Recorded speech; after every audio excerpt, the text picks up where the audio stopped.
कहिया के चलल भैया से माफी चाहो तू हवाए लिटिल भेड़ुआ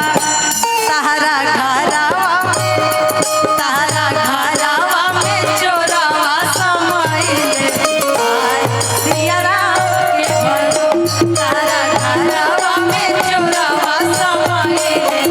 आय सिया राम रे भैया हम इतना बेवकूफ नहीं कि गाड़ियों गई तो बहिन बना गए ऐसा गाड़ी बस ऊपर ऊपर चल जाओ।